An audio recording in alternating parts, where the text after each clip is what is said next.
Hello, everybody, and welcome to Hide and Seek, where we explore different spiritual things going on in the world, helping people to educate them on what's needed, what you could take as your next step, and helping you get through overwhelm and discomfort.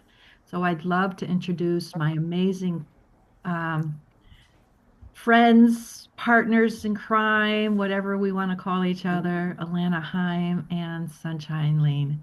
And so, Sunshine, do you want to share who you are and what you do? Hello, Jacqueline. Thank you for having me here today, ladies. I am Sunshine Lane. I'm a medium, uh, energy healer, and soul spiritual life coach and author. And I love what I do for sure, for sure. So thank you. Yeah, Alana. Hi, everyone. I'm Alana Heim, and I am a cosmic prosperity activator. My business is prosperity alignment. So, anything and everything that ties to prosperity is what I'm all about because what I know is it is within you, it's who you are. And so, I'm here to be your guide to help you shed all the many layers and help you really align and remember who you are physically, emotionally, mentally, and spiritually. And I just had the idea to do this. These ladies, we were all in this book. So if you want to learn more about each of us, you can absolutely get that book on Amazon, The Energy Medicine Solution. So today, our topic is the question we're not asking, what's happening to our young men?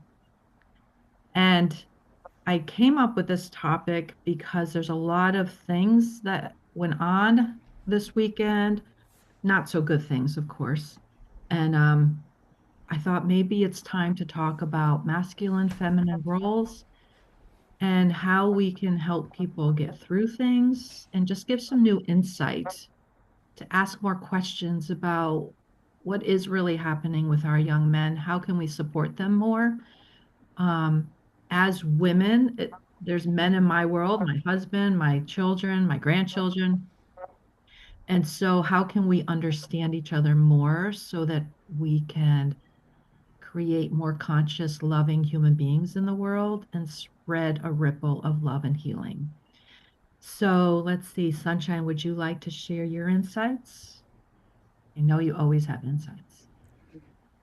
Well, there is a lot of happening in the breaking down of the matrix and what we know. And I do believe that, when it being a woman, but speaking from like a men's point of view or a young man's point of view, we can all relate a lot of people too that are open and practicing and connected in all ways. And that is always work, right? It is never ending. It's always evolving. It's always transpiring. It's like a rebirthing at times, right? There's just so much going on. Um, and when we're not practicing being connected to all our different bodies and systems, right, it can bring in that heaviness, it can bring in that overwhelm, or it can bring in that stress. It can be bring in like, what in the am I doing here on the earth, right? And that depletion and just not desiring to be here anymore, or feeling very isolated and alone and misunderstood. So, with all of that transpiring, with that matrix breaking down and what is happening in the oneness, um, I do believe that men have always been instilled on special roles, right? They have to support the family. They have to be strong and capable, and wear everything, but not show their emotion or their feeling or what's going on. Um, and with the Matrix, there's jobs being lost. There's things are more expensive. There's countries being separated. There's people being separated. It is just exploding with a whole bunch of stress and overwhelm. So being male and with societal roles, it just adds more to what they were already feeling as far as, I have to do this role, I have to provide, I have to love, I have to. And when you think of a young man or you think of a man and how it's changed over the generations, right? It's always changing up. Um, This is more leaps and bounds for what is happening as of now, right? So it's creating them even to be more, say, defensive, more personalizing everything, wearing things more so. I work with a lot of families where their loved ones have, say, committed suicide. And the statistics that way are mostly males, right, over females, just because they're so strong on, okay, if they're going to follow through some with anything in life, right, they have a certain energy in following through with things. Um, so, yes, men have a lot of pressure and stress, just as women do, like the masculine feminine right now. But there's just so much, and they can they're just wanting to appease, but become a Mhm. defensiveness, personalize everything. If there's conversations around it, there may be addictions, there may be abuse, right? There may be family patterns that haven't been broken. So, yes, there's a lot of moving parts in an overall oneness right now when it comes to like masculine energy, for sure, for sure. Yeah, thank you. So much insight in that. Alana, how about you? What are your thoughts? There's so many. So we'll just see what spirit wants to come out. And the the big piece is this identity factor.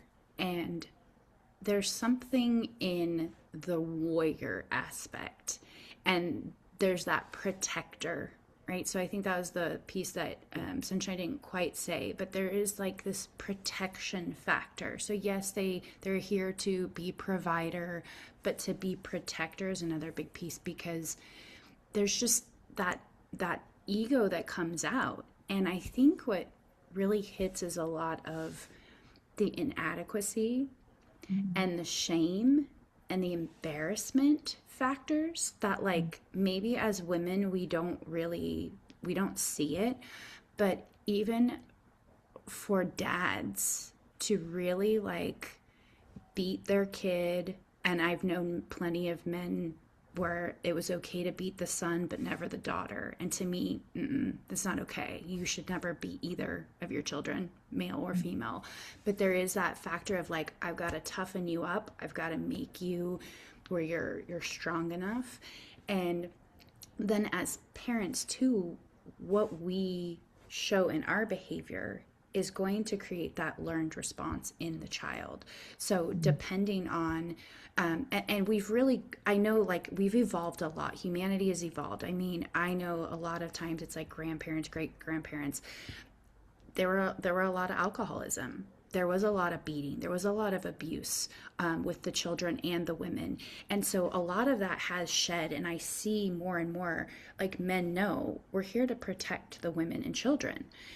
We're not here to rape and abuse and yell and scream and hit and beat in this way. But then I wonder, sometimes they're still going to have some of that emotion that they don't know how to get out. They feel very vulnerable. They feel like it's a weakness if they share it. So I feel like then that's just going to stay stuck inside. It's going to implode. They're going to beat themselves up. And that's when the thoughts really kick in of, I'm not good enough. No matter what I do, I'm a failure. I'm a piece of shit. I'm a fuck up. Like, whatever they've heard over and over from dad and even mom, like, you never do what you're supposed to. And, just all these responsibilities that come in. And so you have the man who's like, I'm here to really take care, but I also can't take care of me. But then I expect the woman to take care of stuff and kind of take care of me, but I don't know how to be intimate, right? And Mhm. be open and honest, and now communicate, this is what I need. Or, I really am exhausted, or I don't know how to change what I witnessed. And my husband and I recently had a conversation, because what I'm studying and learning, this man, he talks about what you learn as a child. That's, you can blame, if you want to go that route, you can blame your parents. But if you keep perpetuating the pattern as an adult, now you're making a choice. And it's not your parents' fault anymore. And most of the time, we still want to blame our parents. So if you are a man, and the example is for my husband, he learned the behavior from his dad where he would punch holes in the wall, right? Mm. So I didn't grow up with that. But like, again, this is everyone's different. And so, how do you get that anger out? And he would just punch holes in the wall. So, my husband learned that. And I was like, what the fuck are you doing? Like, I don't want holes in my walls. Like, what is this? And so it's taken him to realize I learned that I don't have to keep doing that. And so it's been a really long time, but like we still have places where you can see where, well, that got patched up. And if, for me, I don't like that, but Yeah. he learned to change that. So he had to make the choice to say, I now know that's not a good thing. I need to find a different outlet and get my anger out. And so I think a lot of times we can say men have all of these big responsibilities, and they do, but they don't know how to release. They don't know how to express or really share, let's just say, the anger that can build up. And that doesn't mean that men only feel anger. And for my husband, he does feel a lot of anger. And he would always say, I just am angry all the time. And I'm like, I don't Mm. see it. You do really well of not showing it, but Mm. it was in there. And so even recently, when we had a big, me getting upset and kind of having an explosive moment myself, he could finally tell me that he felt hurt, and it was like such an eye-opening piece, because it was like the anger's not there. And now that the anger's not there, it's not masking. It's not just masking what's beneath anymore. Now we can actually get to, oh, you felt hurt here. Like, that's something he wouldn't say before because he couldn't get to that, or he didn't know how.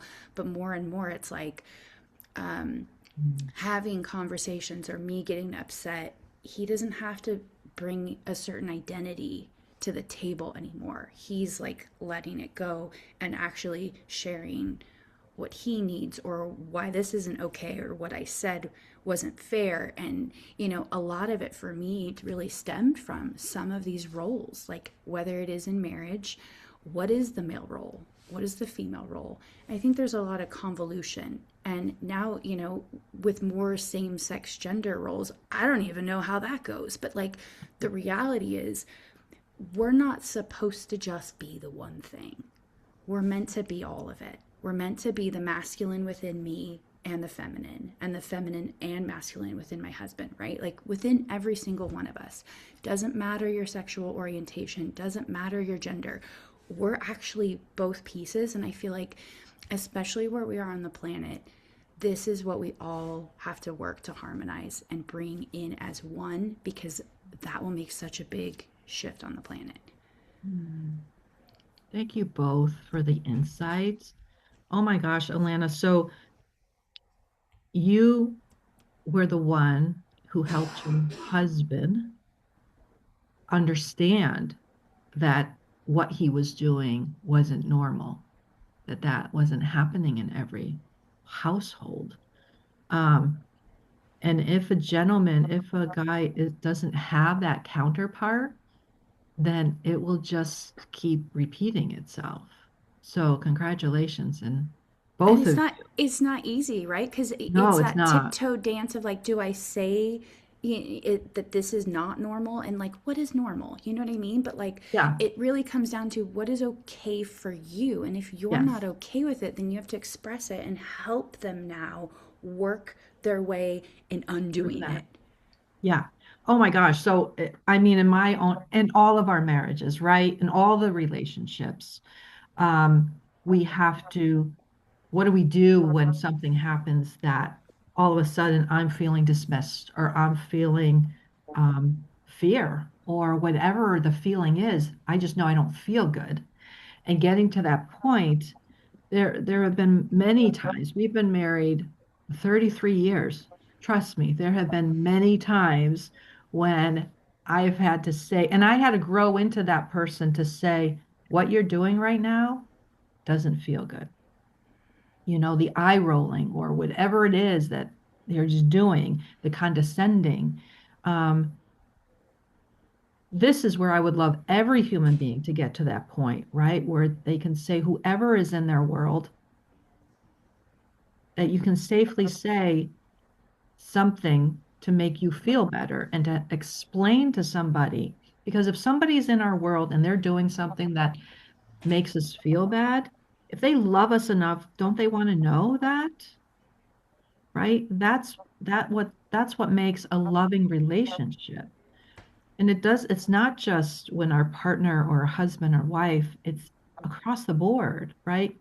But when it comes to men, and you guys have both brought up so many things, oh my God, Sunshine, the isolation and the misunderstanding that so many men feel.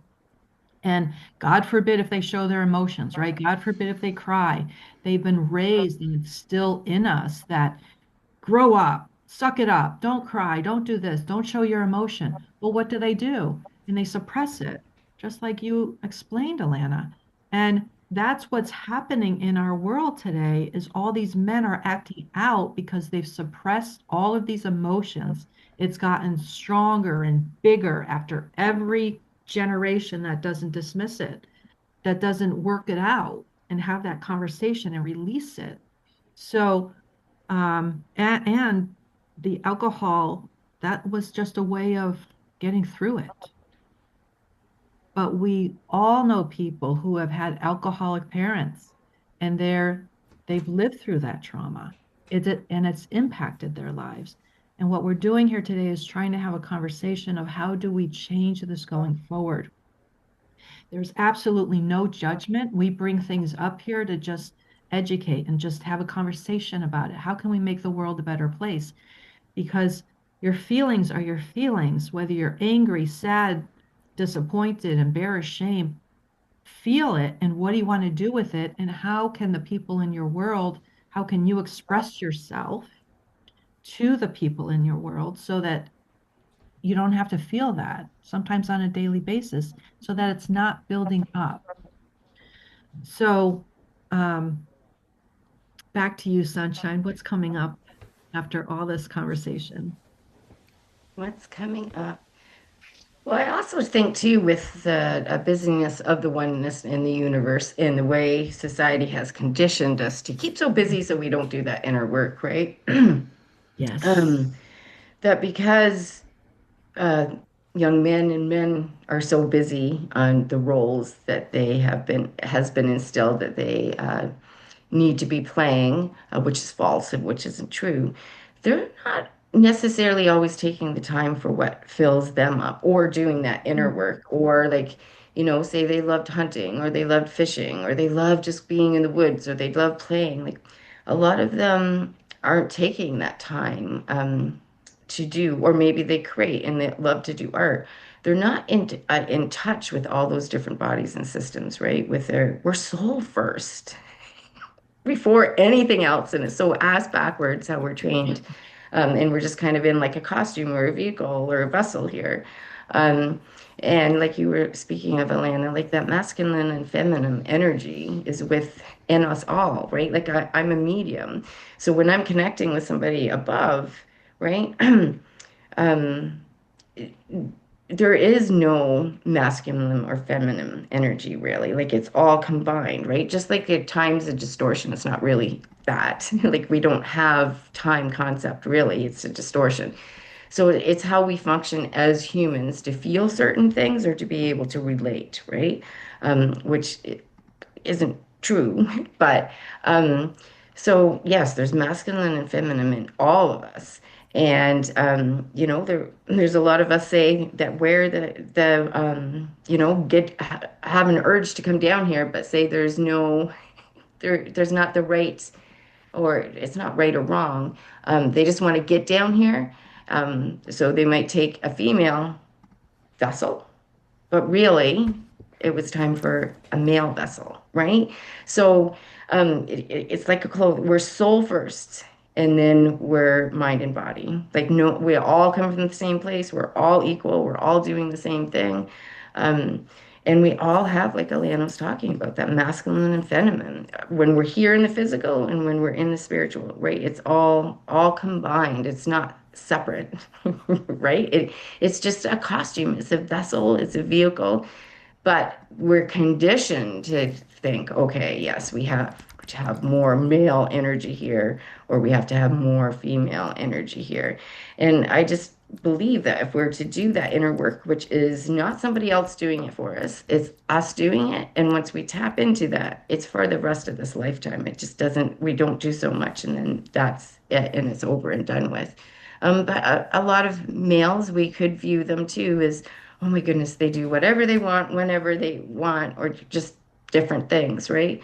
But are they taking the time to do what they love and fill up, or are they taking that shortcut? I do find that there's a lot of more support in the alcohol coming back again, right? By society. Of course, society wants you to do that. Look at when, things were shut down. I didn't believe in that a few years ago, but the liquor stores remained open, right? Right? Did they? Where you can, yeah, so it's always conditioned, and that's what we fall into. But it all comes down to happiness too, right? No matter if you're male or female, and you're desiring or taught or conditioned or brainwashed to think, okay, well, you hear that a happy wife makes a happy life. Well, if you're not happy, right? If somebody doesn't love themselves, Mm, then they can't receive. You could love somebody till you're blue in the face, but they're only able to receive the amount of love that they have within themselves from mm, another. The amount of love that they can give outside of themselves is the amount of love they have inside themselves, right? So, we can put expectations, and a lot of times too, male are having so much uh, feeling judged, right? How are people viewing them, right? They're viewing themselves maybe as a failure or I'm not keeping up. Or some males just don't care. They don't brush their teeth. They don't shower. They don't keep up with their clothes. So it's kind of like all over the place, right? They might not be washing their clothes. Happiness is so important. And if somebody does not have happiness within themselves, they're only going to be triggered all the time in life, right? And um, Elena, you had mentioned too that, it for relationships, that's how the kids learn from us. So if we're not expressing how we feel or can be listened to on how we feel, then how are our kids going to be able to do that? Or if we're acting out right from generations to generations and we haven't changed and maybe we're blaming, right? Well, dad was an alcoholic. That's just the way it is. I've been fine. It's been 55 years. I'm still alive. Everybody around me is alive, kind of thing. And a change is hard, but you can't change anybody else around you. You have to change yourself first.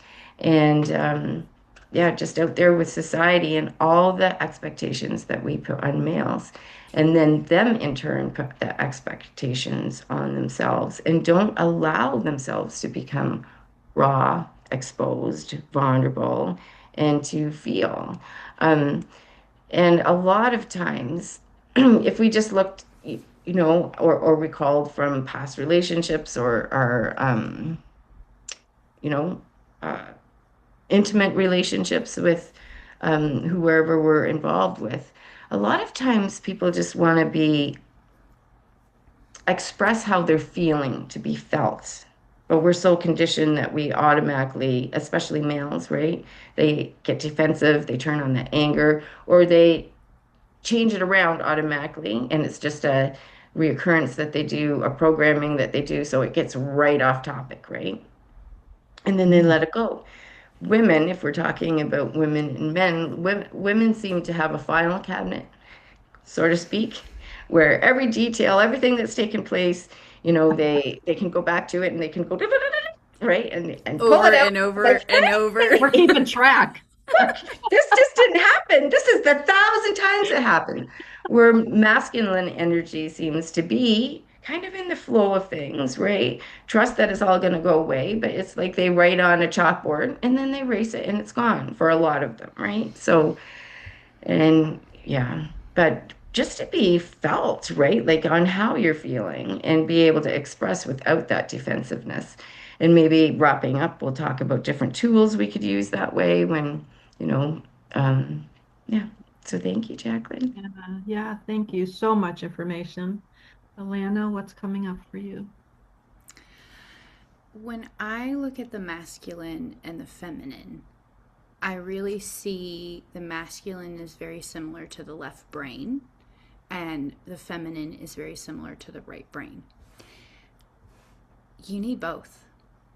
And so, as much as we can be like, oh, I'm a left brainer, and like, how do I hold my hands? And oh, I'm a left brain. And, there is that primary.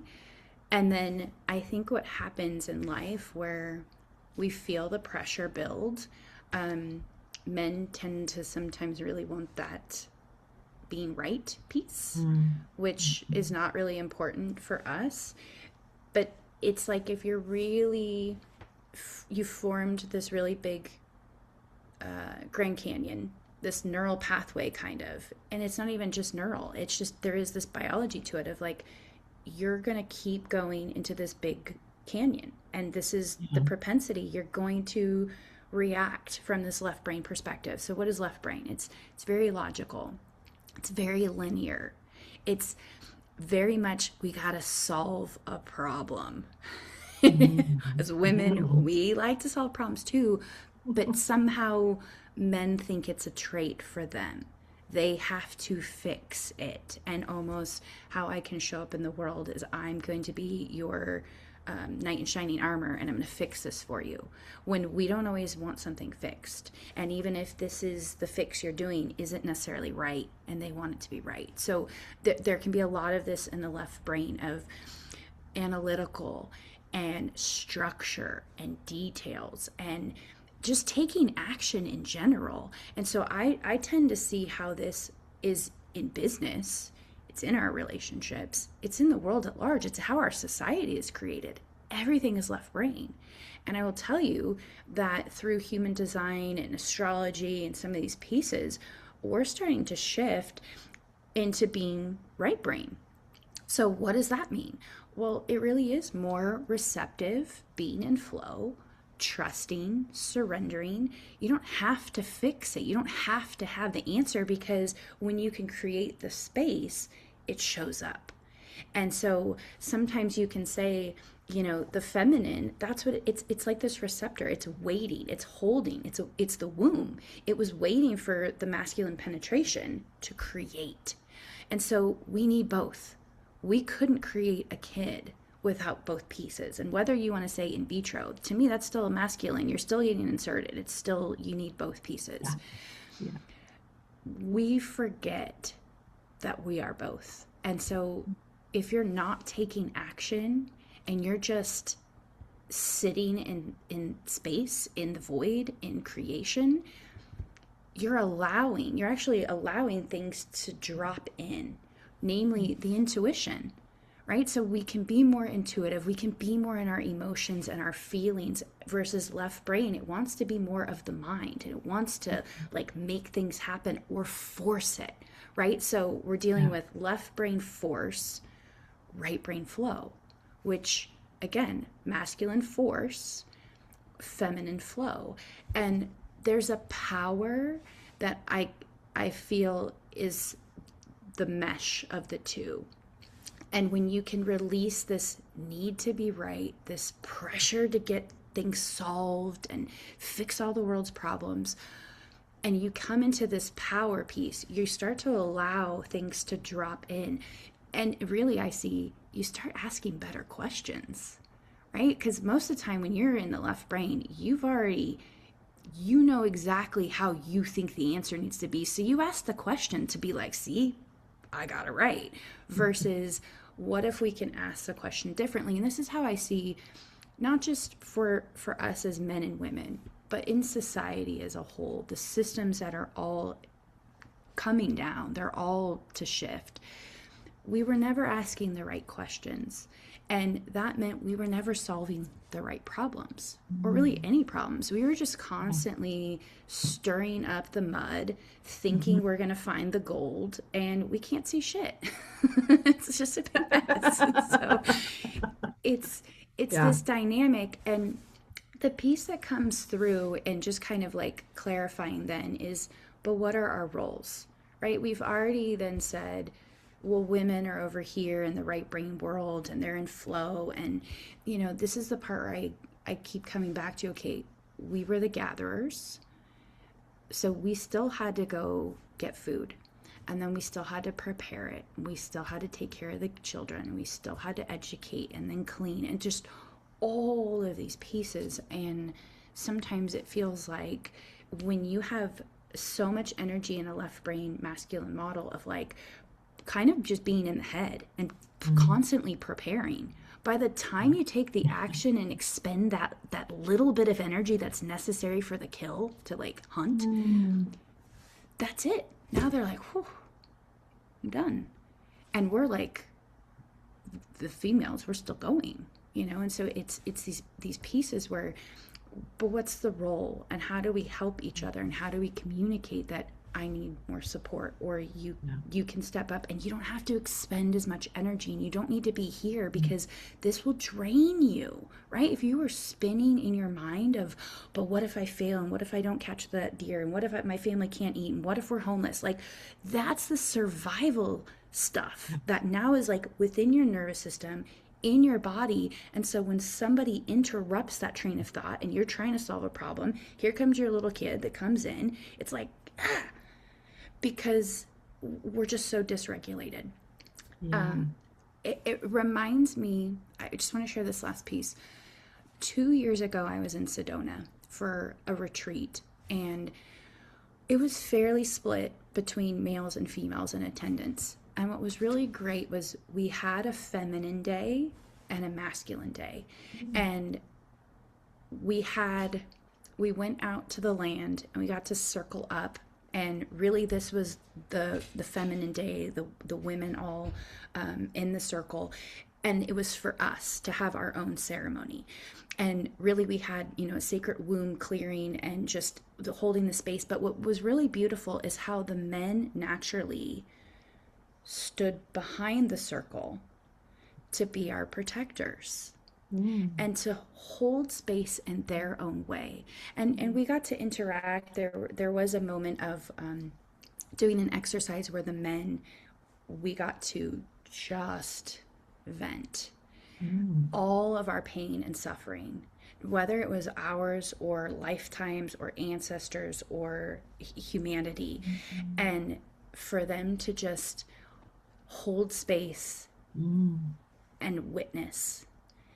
And they said later it was really hard, right? Because it was all emotions that we had, but it was such pain and they could feel it because they've seen it or they've experienced it. But then to really be in this space to have to be a part of it, it was very cleansing, right? It was ways for us to just share, whether it was about abuse or neglect or and then when it was their turn, right, when it was their day, we got to witness them in their masculine, in their ceremony, and doing like beating on their chests and doing their thing. And really it's, again, to be vulnerable, either side, to say we are going to be in our space and let the men witness, and the men to be in their space and really be authentic and honest and allow us to bear witness. Again,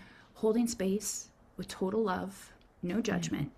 That is what we're here to bring into the planet. And there are more and more men's circles. There are more and more men that are holding these kinds of ceremonies or these spaces for men so that you can truly be seen and witnessed and loved for whatever it is that you need to release. So as much as we can feel like, well, what do I do and how do we help? They're out there.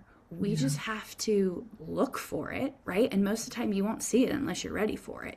But we can also encourage the men in our lives that there are options or opportunities for them to figure out what works for them, and to allow yourself to be seen it's truly a vulnerable act. But to then realize, okay, I'm still me, I'm still a man, I may have female tendencies or really strong masculine tendencies. It's all for you to dissolve and evolve. Yeah. Beautiful. Oh my God, so much wisdom.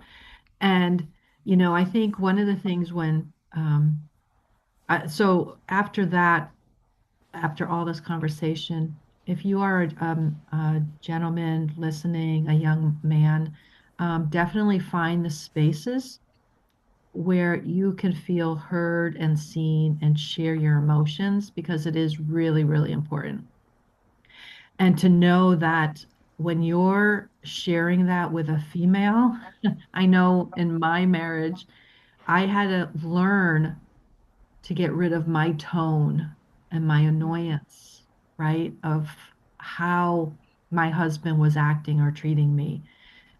And in the beginning, it felt like he felt like I was trying to fix him.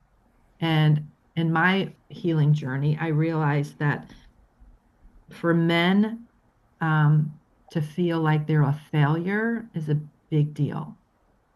So, what I was doing without realizing it, he was feeling like I was trying to fix him, which meant that he was broken, which meant that he was a failure. And I'm only now like really realizing that.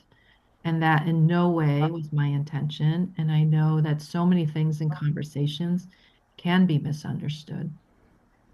So, our goal and our intention for today is for more people to have these deep conversations so that we can better understand each other and create a better place where everybody does feel safe in sharing their feelings and emotions. So, I don't want to keep anybody any longer. If we can just go around and share some tools. I know in our book, we share 24, 25 different tools. Um, some of the tools I share are EFT, emotional freedom technique, or tapping, journaling, all these ways to um, get the emotion out of your body. That's all it is. And just feeling comfortable to say, hey, I don't feel weird. I don't feel good about this conversation or what was said or what's happening in the world. And let's talk about it without judgment. And that's the most important thing. Um, Sunshine, do you want to share some of your amazing tools? Yes, I'm just, a lot of times we can shut down before even some conversations start, right? Especially males. Like, and then you were talking about them being like kind of like open to like things have to change, but some males just don't even acknowledge, thinking that eventually the sound and the annoyance and everything is going to go away, which isn't a healthy thing, right? And Mm. first of all, check what your happiness is, what your love for yourself is. A lot of times we're getting triggered and we may be thinking that we're talking to that 62-year-old man or that 38-year-old man, but actually we've just triggered them into an 8-year-old that they haven't healed, right? So are you in your conditioned self? Are you in your soul authentic self, when you're trying to have these conversations? Something like, if you're doing talking to somebody that's younger that we all have parts of or the archetypes, right? Just come out of that denial about it, right? And be like, hey, I'm going to try something new. Why not try something new every day and go on a journey that you haven't experienced? It can take 25 minutes to heal an inner child thing. Or if you're in a relationship, right? Try to be aware. Are you in that conditioned self or are you in that soul authentic self? Try not to personalize it. And a lot of times there's the heart center, right? Like there's something that, if you find that there's a typical pattern when you try to speak your truth and share your truth, but then it gets so distorted, right?